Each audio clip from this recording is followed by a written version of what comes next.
Good morning friends. आप सभी को हमारे चैनल एजुकेशन पॉइंट क्यूज में हार्दिक स्वागत है। दोस्तों, आज आगमन निगमन विधि संबंधित महत्वपूर्ण प्रश्नों को लेकर हम आप लोगों के बीच उपस्थित हैं। तो आइए क्यूज प्रारंभ करते हैं।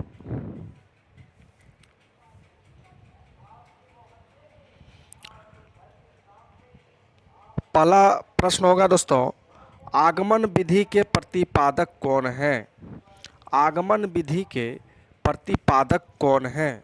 ए प्लेटो, बी सुकरात, सी अरस्तु या डी इनमें से कोई नहीं। गैस करेंगे दोस्तों, राइट आंसर क्या होगा? सी नंबर का अरस्तु। ठीक है, आगमन विधि के प्रतिपादक कौन है? अरस्तु। चलिए नेक्स्ट क्वेश्चन, 2 नंबर का प्रश्न है, भाषा शिक्षण की सबसे महत्वपूर्ण विधि कौन है? भाषा शिक्षण की सबसे महत्वपूर्ण विधि कौन है? ए निगमन विधि, बी आगमन विधि। क्या होगा राइट आंसर? भाषा शिक्षण की सबसे महत्वपूर्ण विधि कौन है? राइट आंसर हो जाएगा दोस्तों बी नंबर का आगमन विधि। ठीक है, चलिए नेक्स्ट क्वेश्चन, 3 नंबर का प्रश्न है दोस्तों, आगमन विधि किस शिक्षण सूत्र पर आधारित है? आगमन विधि किस शिक्षण सूत्र पर आधारित है? ए उदाहरण से नियम की ओर, बी नियम से उदाहरण की ओर, सी अज्ञात से ज्ञात की ओर। क्या होगा राइट आंसर?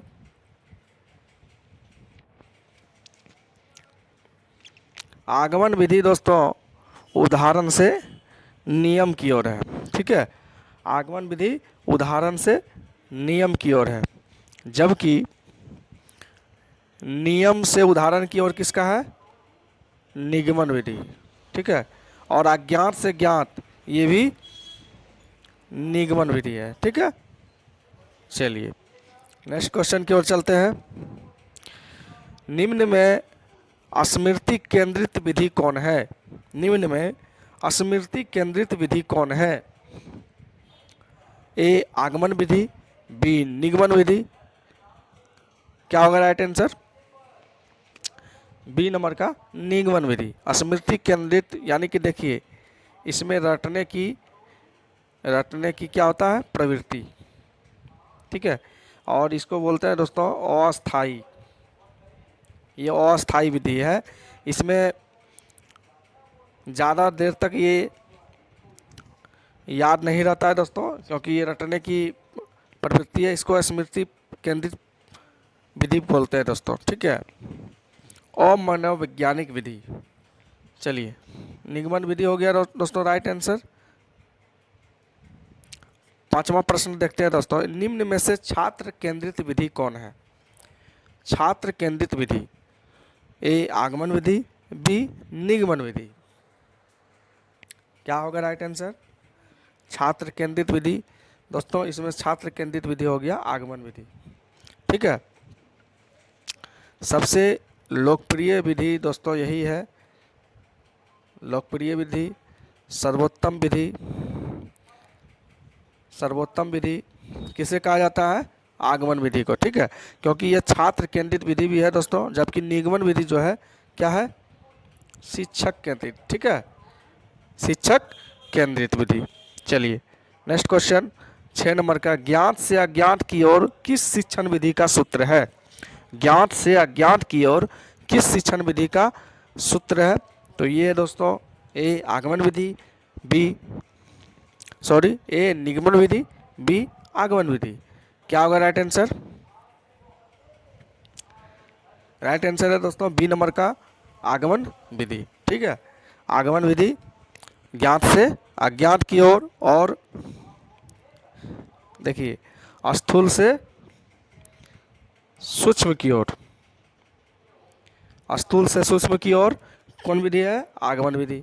ज्ञात से अज्ञात की ओर आगमन विधि। ठीक है, चलिए 7 नंबर का, प्रयोगशाला में कार्य करते समय विद्यार्थी किस विधि का अनुसरण करता है?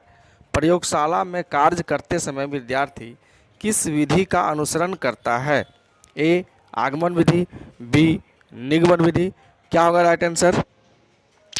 प्रयोगशाला में कार्य करते समय किस विधि का अनुसरण करता है? राइट आंसर क्या होगा दोस्तों? राइट आंसर हो जाएगा दोस्तों ए नंबर का, आगमन विधि। ठीक है, प्रयोगशाला में कार्य करते समय विद्यार्थी किस विधि का अनुसरण करता है? आगमन विधि में। चलिए नेक्स्ट क्वेश्चन की ओर चलें।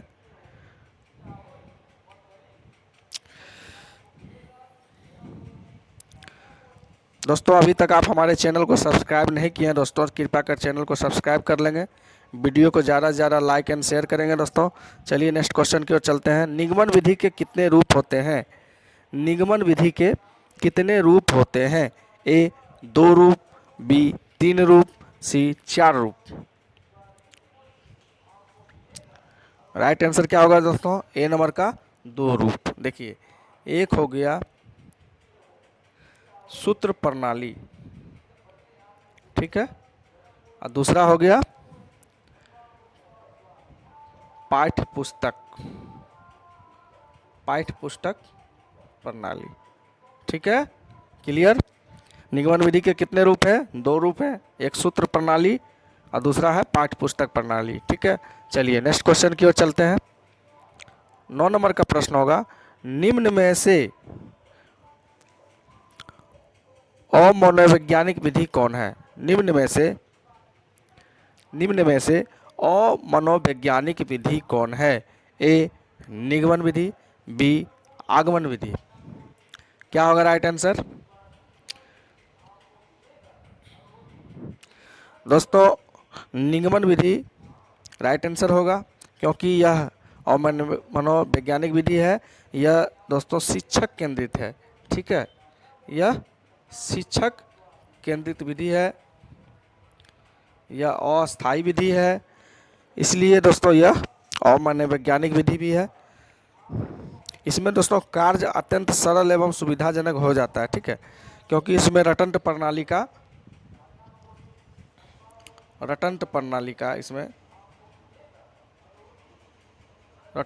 पर बल दिया गया है।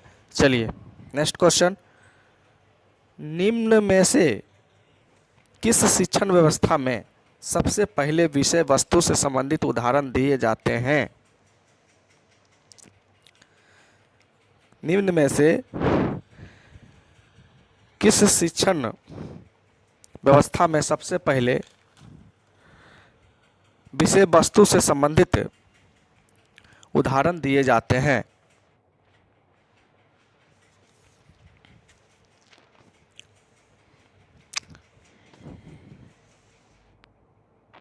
राइट आंसर क्या होगा दोस्तों? ए नंबर का आगमन विधि। इसमें सबसे पहले उदाहरण फिर नियम, यानी कि उदाहरण से नियम की ओर। चलिए नेक्स्ट क्वेश्चन,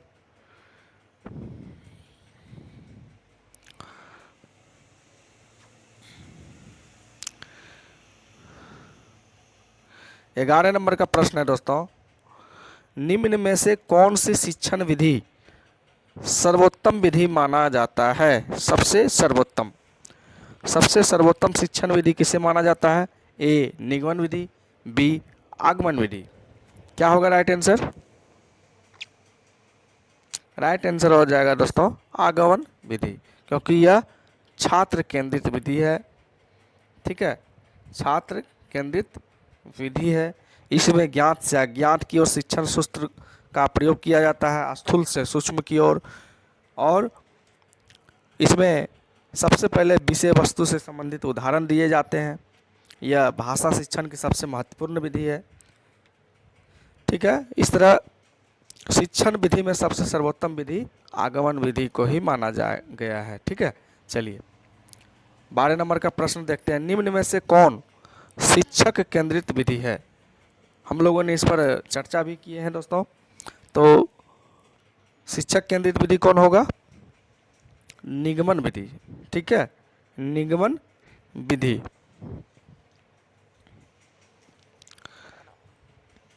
चलिए 13 नंबर का प्रश्न है दोस्तों, निगमन विधि के प्रतिपादक कौन है? निगमन विधि के प्रतिपादक कौन है?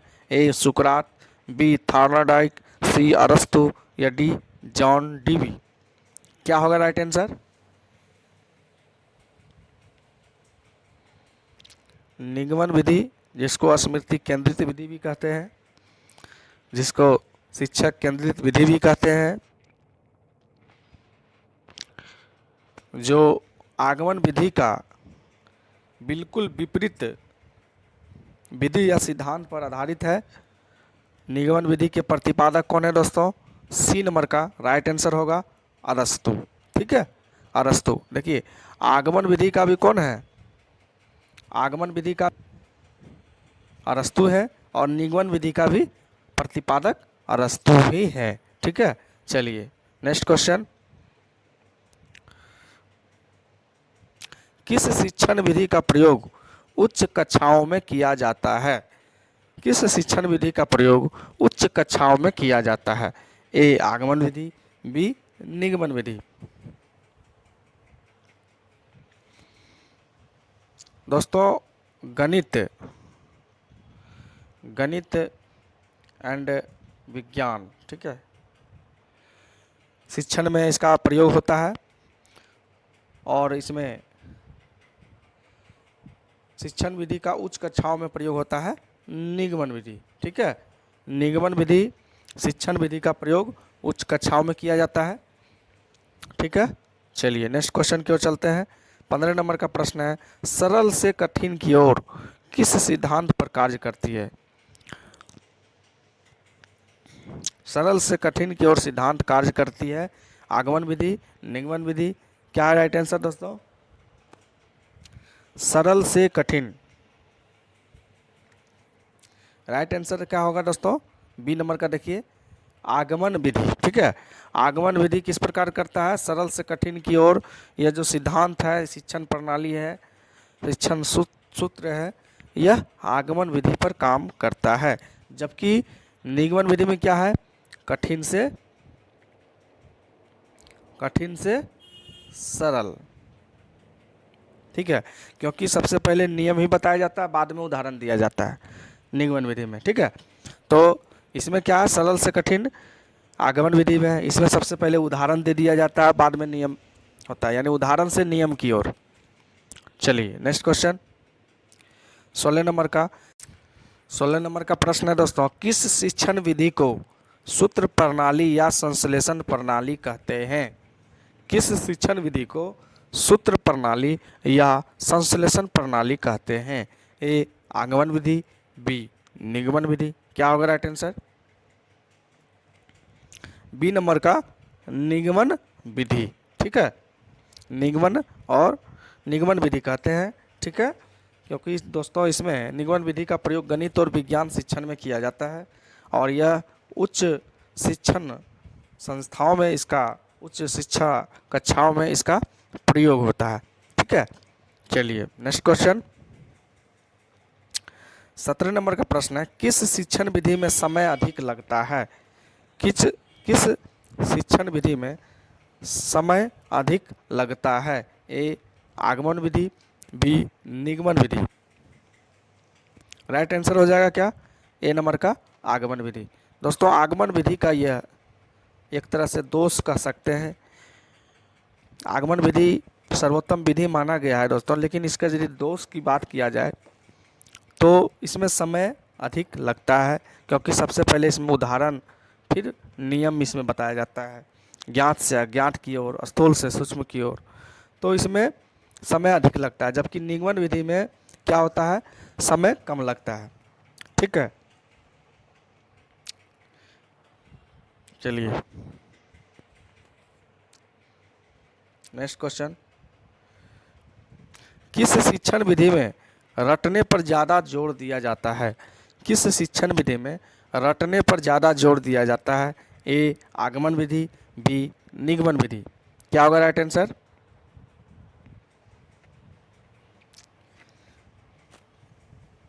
बी नंबर का होगा दोस्तों निगमन विधि। ठीक है, रटने पर ज़्यादा जोर दिया जाता है। निगमन विधि यह एक और मनोवैज्ञानिक विधि है दोस्तों। इसमें कार्य अत्यंत सरल एवं सुविधाजनक हो जाता है। रटने से क्या होता है, कार्य अत्यंत सरल हो जाता है और सुविधाजनक हो जाता है। ठीक है, चलिए, किस शिक्षण विधि में पहले नियम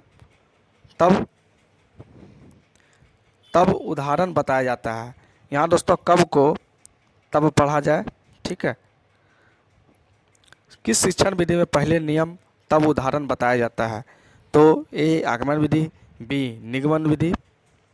राइट आंसर क्या होगा दोस्तों, बी निगमन विधि। जबकि आगमन विधि में क्या है, पहले उदाहरण। ठीक है दोस्तों, आज आगमन और निगमन विधि संबंधित सारे प्रश्न के हल आपको मिलने वाले हैं, इसलिए वीडियो से आप जुड़े रहें। ठीक है, चलिए 20 नंबर का प्रश्न होगा दोस्तों, प्राथमिक कक्षाओं के विद्यार्थियों के लिए कौन सी विधि आपके दृष्टि में उत्तम होगी। प्राथमिक कक्षाओं के विद्यार्थियों के लिए कौन सी विधि आपकी दृष्टि में उत्तम होगी। ए आगमन विधि, बी निगमन विधि। राइट आंसर क्या होगा दोस्तों, ए आगमन विधि। ये किसके लिए है दोस्तों, प्राथमिक कक्षाओं के लिए। जबकि निगमन विधि क्या है, उच्च कक्षाओं के लिए। ठीक है, चलिए नेक्स्ट क्वेश्चन 21 नंबर का प्रश्न है, स्थूल से सूक्ष्म की ओर किस शिक्षण विधि का सूत्र है। स्थूल से सूक्ष्म की ओर किस शिक्षण विधि का सूत्र है। दोस्तों आगमन और निगमन विधि संबंधित जिस तरह के प्रश्न आ सकते हैं वो दोस्तों कई प्रकार से प्रश्न आपको पूछे जा सकते हैं। ठीक है, उसी की एक कड़ी है दोस्तों, स्थूल से सूक्ष्म की ओर। ठीक है, तो स्थूल से सूक्ष्म की ओर आगमन विधि का सूत्र है दोस्तों, आगमन विधि का। जबकि इसी का दोस्तों विपरीत किया जाए विपरीत, तो क्या हो जाएगा, निगमन विधि। ठीक है, यानी कि सूक्ष्म से स्थूल की ओर। ठीक है, चलिए 22 नंबर का प्रश्न है दोस्तों, आगमन विधि के सोपान हैं। आगमन विधि के सोपान हैं, कितने हैं, ए 2, बी 3, सी 4, डी 5। दोस्तों पूर्व में हम लोगों ने अभी कुछ देर पहले इसमें देखे थे कि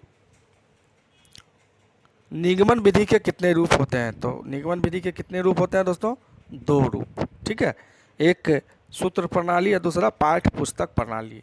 अब है दोस्तों कि निगमन विधि के कितने सोपान हैं।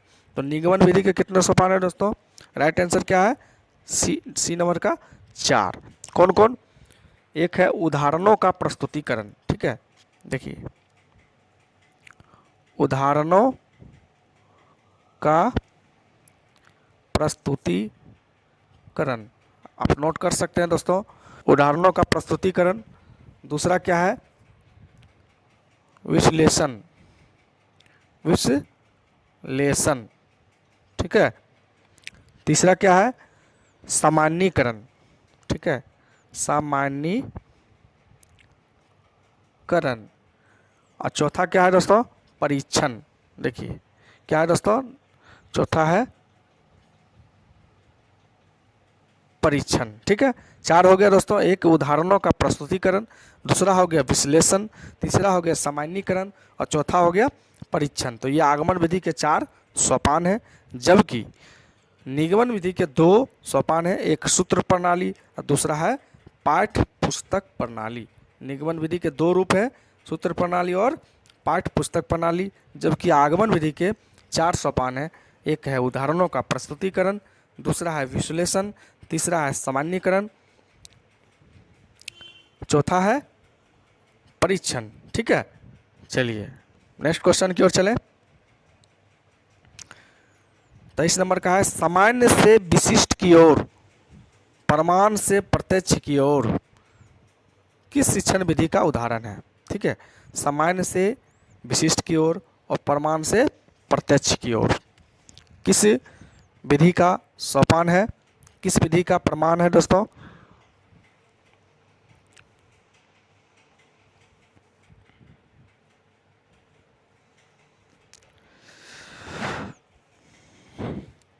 राइट आंसर क्या हो जाएगा, ए आगमन विधि या बी निगमन विधि?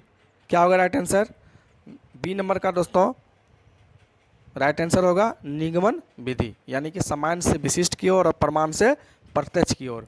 इसी की दोस्तों विपरीत हो जाएगा तो क्या होगा, विपरीत निगमन विधि। क्या होगा, विपरीत निगमन विधि, यानी कि विशिष्ट से सामान्य की ओर और प्रत्यक्ष से प्रमाण की ओर। ठीक है, चलिए नेक्स्ट क्वेश्चन 24 नंबर का प्रश्न होगा, गणित और विज्ञान से संबंधित उपयुक्त शिक्षण विधि है। गणित और विज्ञान से संबंधित उपयुक्त शिक्षण विधि कौन है? ए आगमन विधि, बी निगमन विधि। गणित और विज्ञान से संबंधित शिक्षण विधि कौन है दोस्तों? बी निगमन विधि। ठीक है, निगमन विधि, इसको स्मृति केंद्रित विधि भी कहते हैं दोस्तों, और मनोवैज्ञानिक विधि। चलिए 25 नंबर का, विशिष्ट से सामान्य निष्कर्ष तक पहुंचना, खोज विधि किस शिक्षण विधि का उदाहरण है? देखिए, विशिष्ट से सामान्य और निष्कर्ष तक पहुंचना और खोज विधि किस शिक्षण विधि का उदाहरण है? ए आगमन विधि, बी निगमन विधि।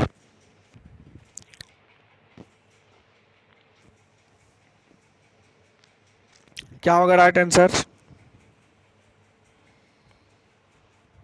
राइट आंसर हो जाएगा दोस्तों ए नंबर का आगमन विधि। ठीक है, विशिष्ट से सामान्य निष्कर्ष तक पहुंचना और खोज विधि, किस शिक्षण विधि का उदाहरण है?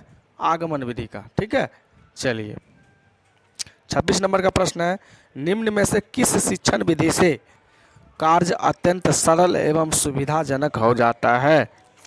निम्न में से किस शिक्षण विधि से कार्य अत्यंत सरल एवं सुविधाजनक हो जाता है? तो राइट आंसर क्या होगा दोस्तों, आगमन विधि या निगमन विधि? बी नंबर का निगमन विधि राइट आंसर हो जाएगा दोस्तों। ये देखिए सूत्र प्रणाली, सूत्र प्रणाली, निगमन विधि सूत्र प्रणाली या संश्लेषण प्रणाली को कहते हैं। ठीक है, इसमें रटंत प्रणाली होता है। ठीक है, रटंत प्रणाली स्मृति केंद्रित होता है और दोस्तों इसी में कार्य अत्यंत सरल एवं सुविधाजनक हो जाता है। किंतु दोस्तों इसका एक दोष भी है। क्या है? यह अस्थायी विधि है। अस्थायी विधि, यह सर्वोत्तम विधि नहीं है, क्योंकि यह शिक्षक केंद्रित विधि है दोस्तों, छात्र केंद्रित विधि नहीं है। छात्र केंद्रित विधि कौन है? आगमन विधि। ठीक है, चलिए 27 नंबर का, मूर्त से अमूर्त की ओर किस शिक्षण विधि का उदाहरण है? मूर्त से अमूर्त की ओर किस शिक्षण विधि का उदाहरण है? ए आगमन विधि, बी निगमन विधि। क्या होगा राइट आंसर?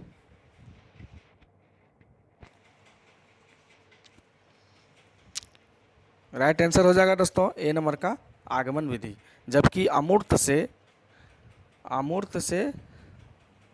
मूर्त ये हो जाएगा निगमन विधि और मूर्त से अमूर्त आगमन विधि। ठीक है, इसमें कंफ्यूज नहीं करना है दोस्तों, आप इस पर एक बार अध्ययन जरूर कर लेंगे, कन्फ्यूजन हो सकता है। ठीक है, आगमन विधि के उल्टा होता है निगमन विधि। चलिए नेक्स्ट क्वेश्चन की ओर चलते हैं। ठीक है दोस्तों, उम्मीद करते हैं दोस्तों आपके लिए यह वीडियो बहुत ही लाभदायक होगा और इसी उम्मीद के साथ दोस्तों आप हमारे वीडियो को लाइक शेयर एंड सब्सक्राइब जरूर करेंगे दोस्तों, और मिलते हैं दोस्तों नेक्स्ट वीडियो में। तब तक के लिए धन्यवाद।